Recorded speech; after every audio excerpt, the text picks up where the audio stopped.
Hace falta debate igual, ¿no, Sí, Gerardo? ¿Qué sí. opinas? Sí, yo creo que sí, que respecto a por qué llegamos a esta situación, bueno, falta debate y más que debate, a mí me parece que falta bueno, los que somos militantes, le preguntemos a la gente qué pasa, qué pasó, qué opinan. Hay que escuchar. Se distanció mucho la dirigencia de la base, ¿no? De la gente. La dirigencia, yo digo nosotros, los militantes. Como los militantes. Los militantes tenemos que ir a preguntar a la gente qué pasó, cómo viviste estos últimos 6 años, 5 años, 6 años, 15 años, 20 años, lo que quieras. Sí, sí. ¿Qué valoraste? ¿En qué se te defraudó? Creo que los militantes tenemos que hacer esa tarea. No sé, yo capaz que soy profe y es una práctica que hago Escuchar, digamos. habitual, claro. A mí me parece que una principal virtud que tiene que tener un militante es escuchar. Sí. A partir de ahí empieza la cosa. Yo empecé mi militancia en la Villa del Arroyo del Gato allá por el 82. Después Sos platense, me imagino. No. Yo vine a estudiar acá en el 79. Qué Soy de añito, ¿no? Chivilcoy. ¿Un añito para estudiar? Sí, un año complicado. Bueno, tenía media familia exiliada en ese momento y entré en exactas, hice el examen de ingreso. Ajá. El día del parcial del examen vino un profe y dijo que había una encuesta anónima voluntaria, que cualquiera que la quería hacer la podía hacer o no. Y a mí me picó la curiosidad y me quedé. Sí. Y era una encuesta de inteligencia. Mirá. Bueno. Para marcar estudiantes, quizás. Claro, para... Y llevando una temperatura y saber algunas caras. Eso fue marzo del 79. Fua. El curso de ingreso empezó el 1 de febrero. Y bueno, después cambié de carrera, porque ahí me empecé en farmacia. Después me cambié, era difícil farmacia, había que estudiar mucho. Sí, y vivía con un compañero que estudiaba contador. Y que me resultaba una pavada. Claro. Entonces me volví a Chivilcoy y le digo a mi vieja, Betty, el año que viene estudio contador. Chao. Porque, claro. Estoy ahí. Y eso fue lo que hice. Al año siguiente me di el examen de ingreso para contador y ahí descubro la carrera de economía, estando en la Facultad de Económica. Yo no sabía que existía la carrera de economía. Claro. Me enteré en la facultad. Y después, bueno, una familia desde mis abuelos en adelante politizada, o sea, el tema político en casa era una cosa... Familia peronista, me imagino. No, radicales. ¿Radicales? Radicales. Sí, mis abuelos son radicales Chivilcoy del interior. Claro, radicales irigoyenistas. Mi viejo, dirigente radical antiperonista, digamos. Mirá. Ya ahí estamos hablando de la época del peronismo. Y después de ahí 4 hijos, o sea, mis 3 hermanos que son entre 15 y 18 años más grandes que yo. El mayor salió radical, hasta ahí pudieron controlar la cosa. Y después se desbarrancó. Pero después, claro, después salieron 3 de izquierda, para simplificar. Sí. Zurdos, diría Milei, Claro, ¿no? zurdito. Mala gente. Y Sí. eso ahí, Gerardo, cuando escuchás, por ejemplo, presidente Milei, que vuelve a utilizar esa violencia, porque es violencia, contra todo aquel que no piensa igual y los llama zurdos, ¿no te rememora un poco a esa época que estabas describiendo? Bueno, yo hice la secundaria la terminé durante la dictadura. Y el nombre que nos daban era, no a mí, pero bueno, en un pueblo chico todo el mundo se conoce, era el de subversivos. Subversivos. La palabra que se utilizaba era o terroristas, digamos, o terroristas. Esa era la palabra, no zurdos. Era la palabra que se utilizaba en ese momento. Les estoy hablando año 77, 78. Yo terminé en plena dictadura, en el 70. Que la de diario también, ¿no? La de diario se abatieron 2 subversivos, Claro, 2 la terroristas. palabra, ese es el recuerdo que tengo. Y en el colegio, porque en el colegio, bueno, la directora nos esperaba a mí y a otro, y al Tripa, que le dirían Tripa porque, bueno. Censurada. Porque era más desprolijo que yo, era más sucio que yo. y los dos teníamos el pelo largo y la directora nos esperaba en la puerta del colegio para no dejarnos entrar. Claro. Y bueno. Gerardo, y pensando en eso, y ahora hoy temprano hablábamos y cada programa venimos hablando a veces... Pasamos a la actualidad. No, claro, digo, para hacer un raconto histórico aprovechando la experiencia. No, yo porque quería redondear. A mí me parece que hay que escuchar, los militantes lo que tenemos que hacer es escuchar. ¿Qué fue lo que pasó? No sé, capaz que uno está medio grande y ya de los dirigentes, no sé si esperan menos o qué, pero sí los militantes. Nosotros tenemos que escuchar a la gente qué fue lo que pasó. O sea, aparte parto tengo algunos parámetros que los pobres nunca tienen la culpa. ¿Por qué votaron lo que votaron? Hay que ir a preguntarle. Hay que ir No, o sea, ahí por ahí pienso, vos que sos economista, ¿qué lugar ocupa en el pensamiento de la gente cuando uno sale a hablar qué te pasó, qué te pasó? A veces lo que es tema plata, tema económico, es lo que ordena o es lo que generalmente mueve, moviliza el termómetro social. Ahí claro. Vos ¿qué lectura haces con respecto a eso, ¿no? Como esa vinculación entre la economía, que es lo que estudiaste, es lo que sos, y también, este malestar. Sí, social, no, el factor económico es uno de los elementos que explican la situación por la que vivimos y todos los desilusiones en el plano económico, de falta de proyección de la gente durante bastantes años, que haya provocado esta situación, ¿no? Que se vote, qué sé yo, el odio, para simplificar. Claro, sí. Es una cosa notable lo que eso ha pasado. Eso es lo llamativo, ¿no? Lo claro, porque antes peronismo, radicalismo, claro. alianza, y peronismo. a un outsider de la política, pero como no vimos nunca en la historia, ¿no? Sí, pero muy a tono con lo que sucede en el mundo. Con lo que sucede en el mundo. Sí, bueno, lo podemos enmarcar en un fenómeno internacional. No tanto en lo económico, porque en general los otros de derecha son nacionalistas y, claro. O sea, no se parece a Trump, no se parece, o sea, son más nacionalistas. Milei es un liberal. Yo creo que hay mucho de las expresiones de Milei, pero desde el punto de vista económico, Milei para mí es un neoliberal, igual que los anteriores que tuvimos.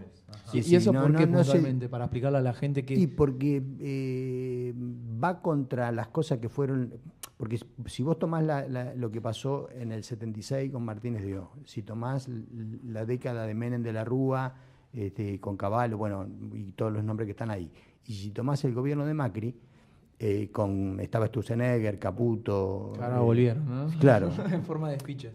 Ahí hay, digamos, el esquema macroeconómico de esos periodos son de facilitar la especulación financiera. O sea, el Estado puesto en función... Es mentira que el Estado no interviene. Claro. El Estado interviene y regula a favor de que se permita la especulación financiera y gana los sectores financieros. En eso yo mucha diferencia no encuentro, o sea, claro, veo más o menos lo mismo. Después, en el plano impositivo, le bajan los impuestos a los ricos y le aumentan los impuestos a los pobres. Mucha diferencia no veo. Lo que dijo en la UIA, por ejemplo, lo habrá escuchado. El industricidio, los 4 periodos... Lo hace todo más directo, ¿no? Lo dice Milei. Claro, pero a mí me parece que hay más de... O sea, hay más de cara de león y todo lo que está dentro es un neoliberal. Claro. Con esto por ahí, aclaro que lo digo en el plano económico nada más, porque y también las comparaciones son difíciles, la que hacían ustedes es dificilísima. Yo no me metería en esa comparación. Sí, marcaron tendencia con esa comparación. Punto para nosotros, quiere decir eso. Claro. Claro, que estaban hablando antes que yo entre. No se quiere meter en la polémica, Gerardo. No se quiere meter en la polémica. La onda del programa es meterse en la polémica. No, yo me declaro. Me declaro tibio. Me declaro. No, ignorante. Quiero aprovechar que estamos hablando de economía. ¿Cómo estás viendo la situación actual de la microeconomía? O sea, la economía del día a día. Muy mal, ¿no? Porque en la época, en el periodo del gobierno anterior de Alberto Fernández, había un nivel de actividad económica bastante importante, si bien tenía el gran defecto de la informalidad, la economía crecía y, bueno, la gente era, entre comillas, que se entienda bien, era relativamente fácil conseguir trabajo. El trabajo era de mala calidad, estaba mal remunerado. Estaba el problema de la inflación que... Y bueno, no alcanzaba. Igual el problema de la inflación se fue agudizando porque tuvimos una etapa, los primeros años la inflación me tuvo en el 6, después bueno... Y la escalada final, claro, la escalada final lo dejó marcado.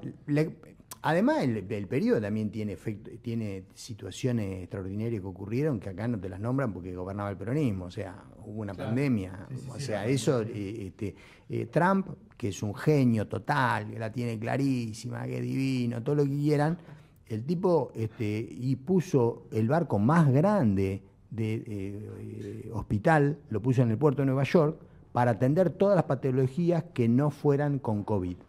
Y los primeros 16 enfermos que metieron adentro del barco tenían COVID. Lo tuvieron que cerrar y clausurar el barco. No sirvió para nada. O sea, acá, bueno, está claro que se hizo política y ya sabemos cómo se expresan las cosas en los medios de comunicación y en las redes sociales. Yo cada vez con las redes sociales no tengo nada. Igual, Gerardo, como para generar un poquito de ida y vuelta. Sí. Fue malo el gobierno de Alberto Fernández. Fue malísimo. Más allá, más allá de todas estas cosas que hay que poner sobre la mesa, me parece importante contextualizar. El tipo se bancó una pandemia, la sequía, y la guerra, ¿no? Que impactó en los precios del trigo y impactó en el precio del gas. No tuvo ni una pizca de peronismo. Sí. No tuvo ni una pizca de peronismo. Yo creo, ya que estamos en Birrosca, vamos a polemizar de vuelta. Y quiero saber qué opinas, Gerardo, de esto. Me parece que el principal problema que tuvo el gobierno de Alberto Fernández fue no poder encarar de una buena manera el tema de la deuda externa. También. Porque eso fue, en definitiva, la inflación alta responde, decime si me equivoco, ¿no? Pero es lo que yo escucho y leo de relativo. A mí me parece que el punto crítico de la economía argentina es que cuando vos te quedás sin dólares, el gobierno pierde absolutamente todo el poder. Bueno, de alguna manera le está pasando a Milei. Tiene el riesgo país en 1.500 puntos porque el Banco Central está vacío. Entonces, y todas las situaciones anteriores que vivimos desde el primer peronismo, fue la famosa que ustedes habrán escuchado, restricción externa. El país avanzaba, crecía, pero esa expansión económica consumía más dólares que las que generaba. ¿Por qué? Porque un montón de cosas que se necesitan para el proceso de producción son importadas. O sea, no tenemos un aparato productivo maduro como el de los países desarrollados, pero sí tenemos una pauta de consumo madura que quiere comprar esto. Claro. Pero el aparato productivo... Entonces, y las cosas... O sea, si la gente tiene plata, las cosas no se modernizan a la misma velocidad. Vos no podés modernizar el aparato productivo a la misma velocidad que se actualiza la pauta de consumo. Entonces nosotros arrancamos desfasados. Entonces, cuando se expande la economía, esta gente gana más, y eso hace que consuma un montón de cosas que son importadas y lleguemos a la restricción externa. Ese problema fue agravado por estos 4 gobiernos que nombré antes, que son los gobiernos endeudadores, porque son los gobiernos que no quieren. Porque si vos tenés un problema, porque el país crece y te quedás sin dólares, es un tipo de problema. Claro. Ahora, si vos gobernás para que gane plata el sector financiero, es otro proyecto de país. Es otro proyecto. Bueno, entonces los modelos endeudadores... Que estos 4 que nombré tienen otro objetivo y agravaron la situación porque nos endeudaron. O sea que vos después te faltan dólares porque tu industria crece y además porque tenés que pagar la deuda externa. Entonces el problema se te agudizó. Yo, teniendo en cuenta esta situación, yo creo que, y lo digo ahora porque lo dije y lo decía antes de que Alberto Fernández asuma, en la Argentina hay que crear una empresa pública que compita con las comercializadoras de granos y participe... Un IAPI, ¿no? No, una empresa. Una empresa. ¿Cuál sería la diferencia? Digamos, eso era un organismo estatal que regulaba intervenía en el comercio. Pero una empresa en competencia, compitiendo. Claro, digamos, como el mundo cambió y no es tan, digamos, uno dice, vamos a expropiar tal cosa y casi que te meten preso. Bueno, vamos a competir. Entonces, las cerealeras, 5 empresas manejan y se quedan con el jamón del sándwich del negocio agropecuario, que es donde están los dólares de la Argentina. Que son multinacionales. y son multinacionales, vamos a hacer una empresa pública que compite. Si nosotros hicimos, y después empiezan a decir, no, pero empresa pública no puede. Hicimos YPF y no fue bien. Claro. Desde el 16 en adelante. O sea, lo que hubiera sido Vicentín en el mercado de la Sí, pero ahí yo no estaba de acuerdo con la expropiación de Vicentín. Ajá, porque tiene la primera palabra que tenés que utilizar es expropiación, y eso no es bueno políticamente. La segunda cuestión es que Vicentín, el grueso de su negocio, lo tenía asociado con Greencoble, que es una multinacional, con lo cual el juicio, porque el Estado expropiaba, pero ibas a juicio, y el juicio ¿dónde terminaba? En el CIADI. ¿Quién ganaba en el juicio? Lo perdiste. Por eso, yo creo que perdías en la justicia de Santa Fe, porque sospecho que los jueces en Santa Fe los puso Vicentín. No hacía falta llegar al CIADI, pero antes o después perdías. O sea, estar en el CIADI es una cosa que está muy mal. Brasil no está en el CIADI, por ejemplo, y los litigios económicos se resuelven en el país. Y Brasil ejerce su soberanía y bueno, su soberanía jurídica. Nosotros entramos con Menem, entramos con Menem en el CIADI, y entonces tenemos un montón de juicios. Ahora salió otro más y tenemos un montón de juicios donde llevamos las de perder. Lo único que hay que definir es cuánto nos van a cobrar. O sea, pero ya sabes que perdés.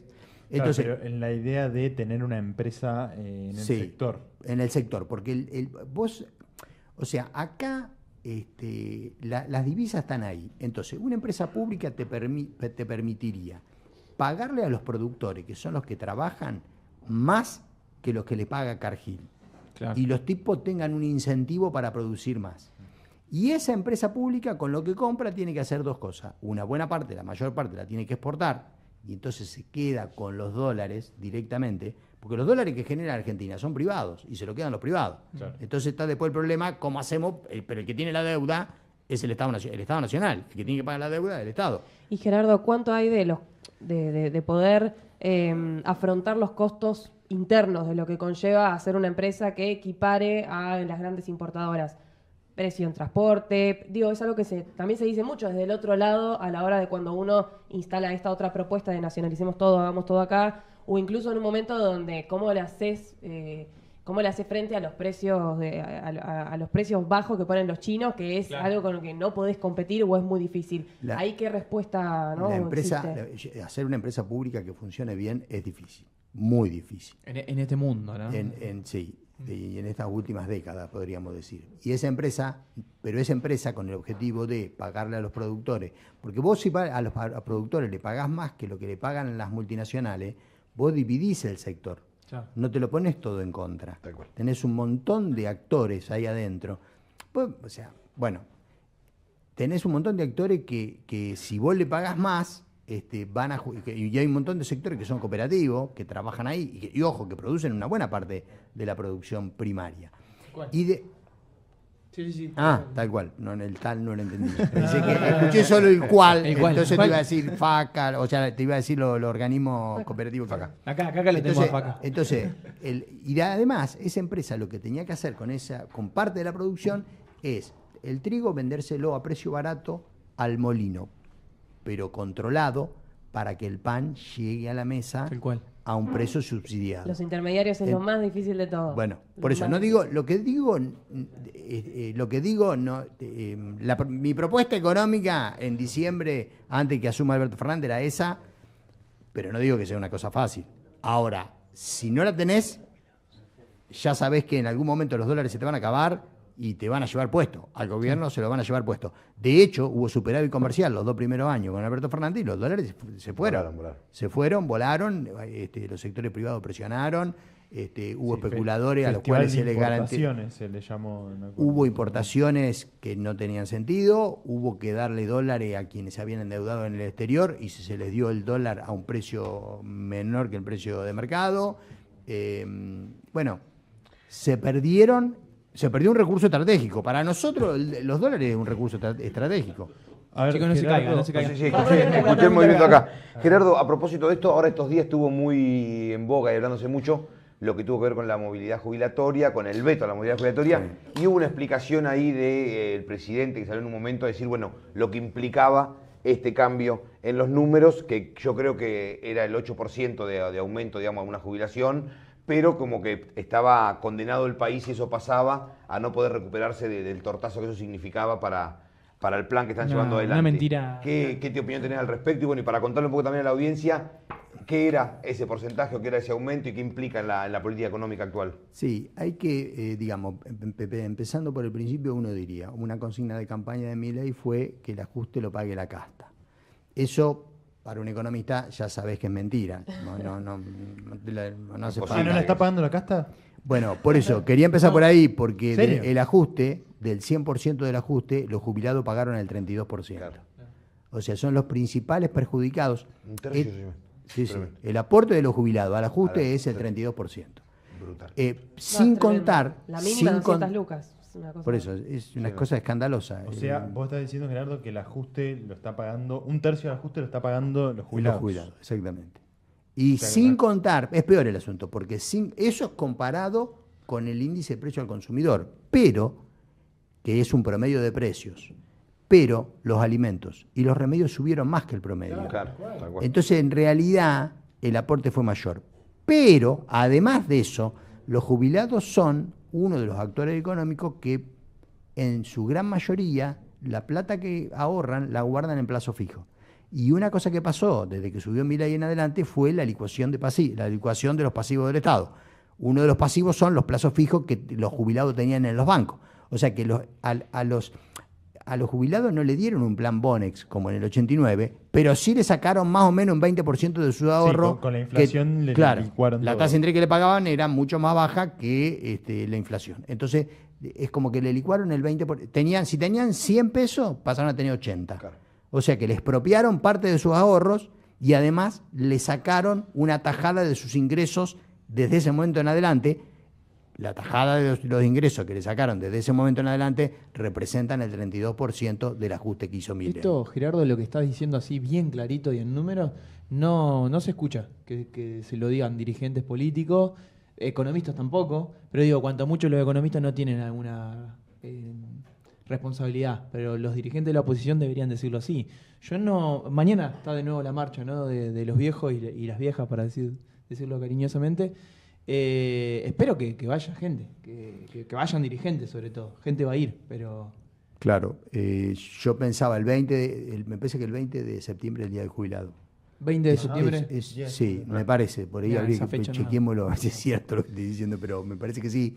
Sería una buena que vayamos todos y todas. Y digamos, y que los dirigentes, porque ahora si quieren hablamos de los dirigentes también. Hablemos de los dirigentes. O no, mejor no. Hablemos de economía, que es donde Gerardo se siente cómodo. Yo digo, que nadie trate de capitalizar nada, porque ya sé que hay una marcha por los jubilados mañana. Yo digo, no pueden ir de algún sector popular, con dirigencia popular. Yo digo, no nos podemos sentar, no se pueden sentar, dar un pasito para atrás y decir, y las encuestas que lee Milei dicen que más de la mitad de la gente estaba de acuerdo con la ley que se aprobó, a pesar de que provoque déficit fiscal. Entonces, fíjense, acá hay dos cosas que, por suerte, el nervio está, que fue cuando quisieron tocar el tema de las universidades y pasó lo que pasó. Claro, y el otro tema es este. Entonces yo digo, bueno, aprendamos un poquito, a los dirigentes les digo, aprendamos un poquito, sin que nadie trate de capitalizarlo. Hay una causa justa, noble, los jubilados se están muriendo de hambre. Aparte, el ajuste es mayor sobre los jubilados porque no solo que los precios de los medicamentos subieron más, sino que además le han retirado del PAMI el grado de cobertura. Hay medicamentos que se lo sacaron, hay medicamentos que le bajaron la cobertura. O sea, es una cosa terrible lo que están haciendo con los jubilados. Son unos soretes. Es una cosa terrible. Es una cosa para la ¿Estás CIDE hablando en francés? 100.000 millones de pesos de fondos reservados para la CIDE, que es un organismo que nadie sabe para qué funciona, más que para espiar y hacer negocio. Bueno, ahí hay lindo. Bueno, para pagarle a tuiteros. Lindos hilos ahí para sacar. Metiste el tema universidad, Gerardo. ¿Cómo está la cuestión en la actual? Porque si bien hubo esa marcha masiva y brutal, después también hubo una cuestión de descoordinación de universidades. Y entiendo que esta semana también está habiendo actividad. El jueves en el Senado. El jueves. Claro, se trata en el Senado, porque creo que el diputado aprobó y se trata en el Senado, y también se corre la bolilla que Milei la vetaría. Exactamente. Con lo cual, bueno, tendríamos dos causas nacionales donde hay un consenso muy mayoritario. O sea, yo digo... Supracausa, ¿no? Porque están por arriba. Si la dirigencia política, bueno, muchachos, no hacen las cosas bien, son un desastre total. O sea, es muy fácil lo que hay que hacer. Bueno, acá, perdón, me estoy mezclando. Quiero hacer un paréntesis porque me llega un flyer que dice: vamos al Congreso, no al veto, defendamos a los jubilados. Miércoles 12 de septiembre, 15 horas. Claro. Patria y Futuro. Esto es mañana. Esto es mañana, miércoles. Así que bueno, hay alguna reacción. Perdón, Gerardo, que te haya interrumpido. Pero a mí me hubiese gustado que toda la fuerza política, el 20 de septiembre, que es el Día del Jubilado, y si se veta la ley de educación, que venga todo que convoque también la universidad, claro, y haya una movilización masiva, contundente, lo más amplia posible, convocada de la mayor amplitud posible, sin mezquindades. Efectivamente lo chequeé, el 20 de septiembre es el Día del Jubilado por la primera ley de jubilación. En 1904. Un día antes de la primavera, para que los jubilados puedan en la primavera ir. Lindo, la pensaron bien. Sí, tal cual. Sí. Gerardo, no quiero desaprovechar la oportunidad para hablar de dos cuestiones económicas que se repiten un montón en los medios, que a veces son muy complejas de comprender. Una es la del déficit fiscal, que recién lo mencionaste. Sí. Que Milei la repite como un mantra. O sea, digamos, fiscal, o sea, él lo explica como, digamos, yo lo uso también. Sí, obvio, todo. O sea, digamos, no hay que gastar más plata de la que entra. O sea, digamos, eso dice Milei, ¿no? La pregunta sería, ¿es tan así como él dice? Es realmente nuestro problema, ¿no? Es realmente nuestro problema. Pero ¿lo es realmente? Ponele, ¿el problema del gobierno anterior fue realmente el déficit fiscal? ¿Fue eso lo que generó tanta inflación? Un país que está quebrado no puede tener déficit fiscal. Y la Argentina en el 2018 quebró. Claro. O sea, lo que no sabemos todos los argentinos es que la Argentina en febrero del 2018 quebró. Cuando fue la devaluación de que se fue el dólar del 2020 a 40. Cuando después del proceso de endeudamiento de 2016-2017, donde entraron todos capitales especulativos y todo eso fue financiado con endeudamiento público, y en febrero del 2018 los famosos mercados, le dijeron que a la Argentina y a Caputo que no le prestaban más porque el país se había sobreendeudado. Entonces, el gobierno tuvo que recurrir al prestamista de última instancia, o sea, al organismo que le presta a los que están en concurso de acreedores. En el mundo privado, vos estás en concurso de acreedores, estás complicado, tenés que negociar. Bueno, un país cuando está en concurso de acreedores, o sea, no puede... Estás hablando del FMI, ¿no es cierto? Claro, el prestamista de última instancia es el Fondo Monetario Internacional. El Fondo Monetario Internacional tiene 3 o 4 líneas de crédito distintas. Una es para los que están re mal. A eso les da un stand-by. ¿Para qué calificó la Argentina? Para un stand-by. ¿Por qué monto? ¿Por $1.000 millones? ¿Por 5.000? Creo que un poquito más, bueno, si no me equivoco. 57.100, una vez y media más de lo que los estatutos permitían. Claro, si me acuerdo que modificaste. O sea, en ese baile hay una complicidad, digamos, yo le llamo el plan platita más grande de la historia argentina. Claro. Porque acá se habla mucho de plan platita, siempre tienen la culpa lo mismo, pero el plan platita más grande, yo creo que si sumamos todos los planes platita de la historia argentina, no llegan a este solo, ¿no? Y la historia no llegan. 57.100 millones de dólares le prestó Trump a Macri para que gane las elecciones. Lo dijeron ellos, sí, no lo dije yo. Lo dijeron. El fondo dijo que no se cumplieron los estatutos.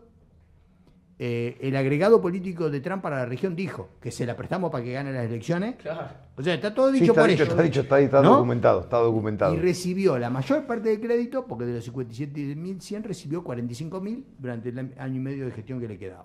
O sea, el plan platita más grande de la historia argentina, que se usó para la fuga de divisas, o sea, para darle dólares baratos, porque el dólar, acuérdese, estaba a 17, 18, 19, 20 pesos, darle dólares a 20 pesos de un país que ya se sabía que estaba quebrado, porque ahí no había... O sea, acuérdense bien, Macri consiguió que le aprueben todas las leyes que quiso, existía el peronismo racional, existía Massa, existía Fonadavo. la CGT, existía la CGT que apoyaba al gobierno, existía a Moyano que se piropeaba con Macri. O sea, Macri tenía apoyo y se le aprobaron porque estaba en relativa minoría en las cámaras, pero se le aprobaron todas las leyes que quiso. Estamos olvidando el radicalismo, ¿no? Que formó Juntos por el Cambio. Bueno, estaban ahí metidos también. Apéndice. Sí. O sea, tuvo todo el apoyo político, porque además tenía el apoyo político de los medios de comunicación, tenía el apoyo del Fondo Monetario Internacional, tenía el apoyo de Trump, o sea, tenía el apoyo de Estados Unidos. Y aún así perdieron las elecciones. Pero no un apoyo de pico. Claro. Un apoyo de 57.100 millones de dólares de crédito. O sea, es mucho. Resalto todo esto porque lo que digo es, no tenemos conciencia del nivel de desastre de lo que fue el gobierno de Macri, porque el dólar barato del 2016-2017 volvió a provocar una desindustrialización de la economía argentina, cerrar un montón de industria, como había pasado en la década del 90 y como había pasado con la tablita de Martínez Dios. Y que es una tragedia el hecho de que uno tenga que recordar y quede ya como, viste, como vintage. Esto pasó 8 años atrás. Pero claro, después llega un... pero Macri te decían después. Claro, pero entonces Macri ahora te yo te digo, decía. pero Alberto. Claro. Entonces no le podemos echar la culpa a Alberto. Tal cual. Pero, o sea, Milei no le podría echar la culpa a nadie. Yo digo, Milei recibió la peor herencia de la historia. Correcto. Ahora lo que opino es que la profundizó. O sea, el problema lo agravó. Con todas las medidas que tomó, y las posibilidades en la reestructuración de la deuda que tuvo Guzmán, que bueno, ahora hace poco apareció hablando y todo. Ahí como la ves vos a esa, que se podría haber maniobrado si no... Hay una buena y una mala ahí. O sea, el acuerdo que hace el gobierno de Alberto en agosto del 20 con los acreedores privados, 110.000... La deuda que había tomado Macri. Sí. O sea, un muerto de novela le había dejado. Bueno, esa deuda estuvo bien renegociada. A largo plazo... El acuerdo del 22, decís. Del 20. El acuerdo... Ajá. O sea, Argentina, Macri dejó a vencer en los próximos 4 años del gobierno que él terminaba 4 montañas, una para cada año de deuda. Los acreedores, ¿quiénes eran? Los acreedores privados, las instituciones financieras que me han venido a especular acá. Sí. Exacto.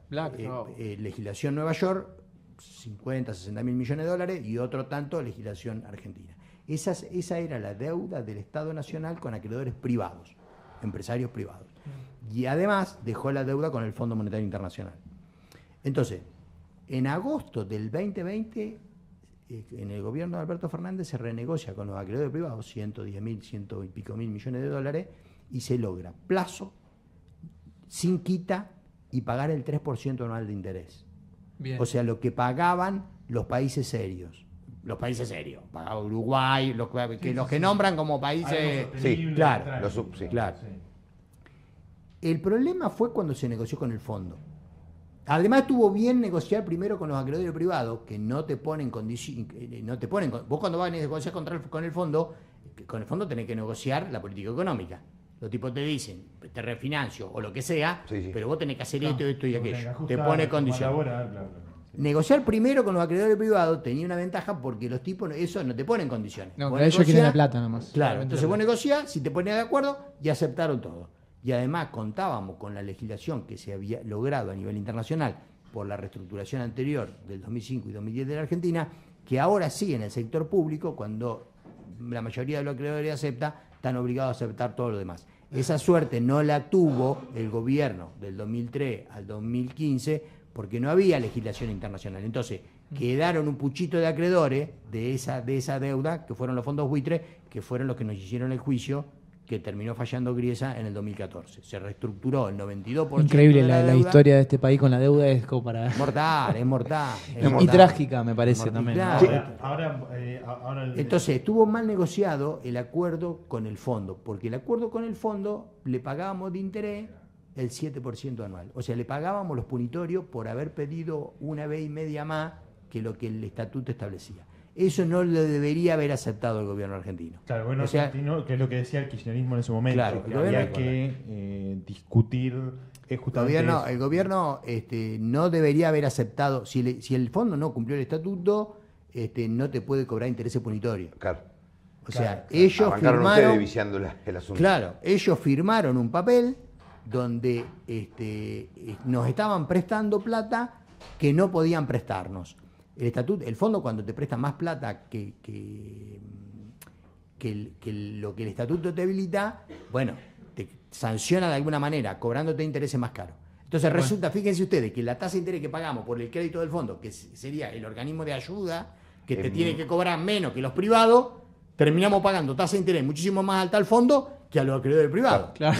Para que se entienda, es como al revés. O sea, pasó al revés. ¿Quién te tiene que cobrar más? El acreedor privado. Claro, sí. Es como cuando pedís un préstamo a un banco y el banco te presta plata aunque vos no tengas trabajo. Algo así. Ahí te cobra más caro.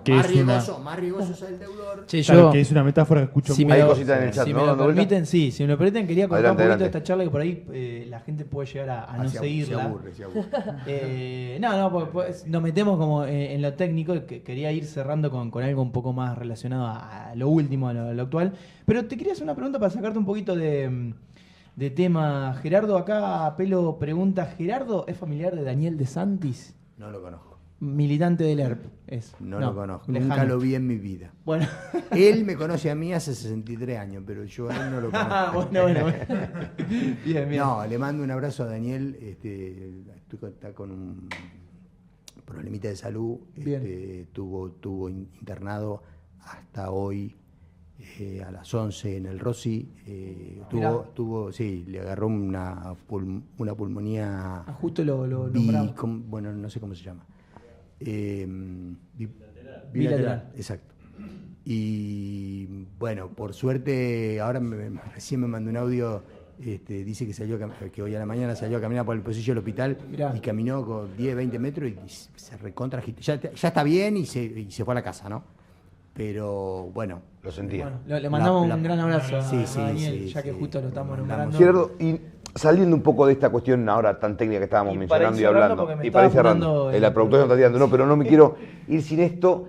Vos das clases, estás en la universidad, andás ahí, estás con la juventud, se habla un poco el rol de la juventud que ha cumplido para este último tiempo, y si son el sujeto donde Milei apostó fuerte y ese sujeto dinamizó, bueno, etcétera. ¿Cómo estás viendo hoy un poco la juventud en el movimiento universitario, en la cotidiana? ¿Qué palpás desde ahí, tanto que se habla? Yo veo que, bueno, han sido impactados por este fenómeno, por esta decepción por la pandemia. O sea, digamos, acá hay muchas cosas que, digamos, varios puntos, varios factores. Son muchas cosas que influyen. Igual ya tenía yo alumnos libertarios antes de la pandemia. Sí. Y opinaban, preguntaban. Yo doy clase ampliamente. Tengo la anécdota de que cuando terminaba el curso vinieron y me dijeron, profe, cuando usted explicó lo que nosotros pensábamos que usted estaba de acuerdo con nosotros. Claro. Porque yo explico todas las corrientes con la camiseta de la corriente, digamos. Cuando yo expliqué el neoliberalismo o el pedazo que tienen los austríacos dentro de la teoría económica, digamos, porque a mí me parece que un profesor universitario tiene que hacer eso, ¿no? Permitir la pluralidad. Digamos, yo tengo el objetivo mío no es que los alumnos míos piensen lo que yo pienso. El objetivo mío es que los alumnos míos les interese el conocimiento, les pique el bichito del conocimiento, la curiosidad, valoricen la educación. Entonces, la educación pública y gratuita. Bueno, les cuento la historia de mi familia. Mi abuelo vino analfabeto y pobre de Italia en 1891 y el hijo fue farmacéutico, que es mi papá. Y yo soy economista y mis dos hijas, una está en el Colegio Nacional, la otra es bioquímica. La bioquímica tiene beca doctoral del CONICET en el Hospital de Clínica de la UBA. Se fue, porque el CONICET, ¿qué va a pasar con el CONICET? Sí. No se sabe. Pero está muy bravo. Rindió la residencia acá y va a empezar a trabajar en el Hospital de Niños. Empezó a trabajar ayer en el Hospital de Niños de acá de La Plata. Le mandamos un saludo. Le mandamos a Julia y a Luciana, mis hijas, un saludo. Bueno, que se suscriban, que le pongan me gusta ahí al YouTube.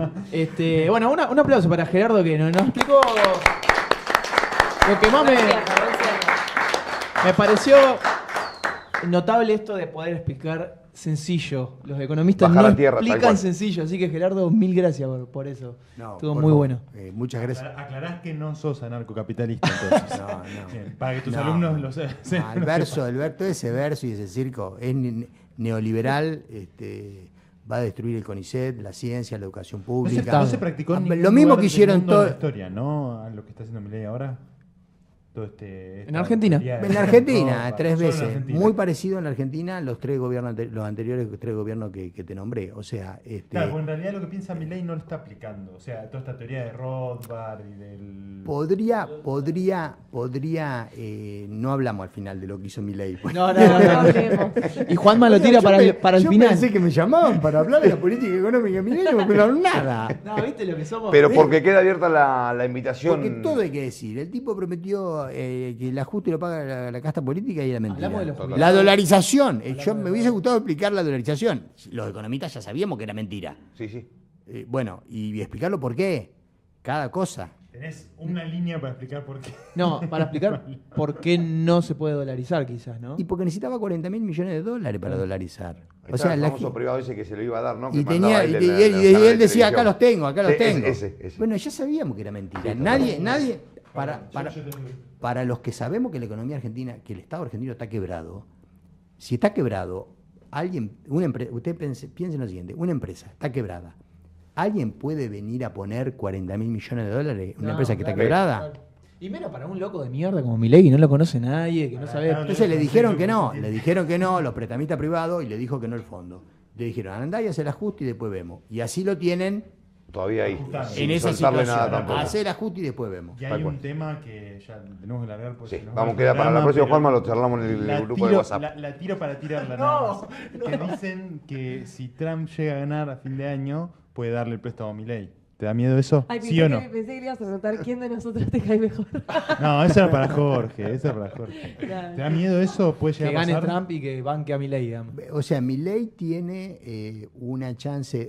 Milei propone el modelo dual. O sea, un modelo primario, eso va a ser todo lo que funciona: minería, gas, petróleo, pesca, agropecuario, y el resto que se arregle como pueda. Sí. Ese modelo dual, o sea, va a haber mucha exclusión social, muchos pobres, mucho trabajo informal, o sea, eso, bueno, es lo que hay, ¿no? Sí.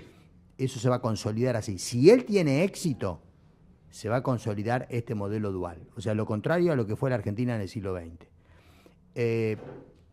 Puede ser que le dé resultado el blanqueo, puede ser que le dé resultado el RIGI, El RIGI, te iba a decir, puede sí. ser que Trump le preste plata, o sea, serían cosas todas necesarias para que su modelo logre cierta estabilidad. Entonces, obviamente conseguiría cierto consenso con los sectores más ricos de la sociedad, también de cierta clase media alta, que cuando no hay inflación y... Bueno, el consenso que consiguió Menem, ¿Es digamos. un modelo de primarización o no? De Claro, economía. dual. El modelo dual quiere decir eso. No sabía. El sector primario anda bien y funciona, que son toda la actividad que nombré, y todo el resto sobrevive. Eso ni siquiera es en los 90, eso es cuando Roca era presidente. Tal cual, sí. Claro. El famoso- La época que reivindica- Sí, La el siglo alegría XIX. La época Por que eso, el reivindica siglo Milei. XIX. La Otro Argentina ser volvería, más de los 100 derechos de, qué sé yo, 8 horas no, va a trabajar 14. Bueno, Eso. ahora decían 12 que querían. Claro. Yo creo Ese que es, ya bueno. ese es el modelo de país que él tiene. O sea, es mucho más profundo que la década del 90, digamos. Sí, sin Tiene un duda. modelo, aunque a Sí. veces se dice, Sí, tiene sí. un modelo. Sí. Gerardo, charlaríamos un rato más largo, pero queda abierta la puerta para una próxima invitación para seguir profundizando. Muchas gracias por venir. No, Gracias, muchas Gerardo. gracias a ustedes por invitarme. Gerardo Fuerte el de aplauso. Santis, economista.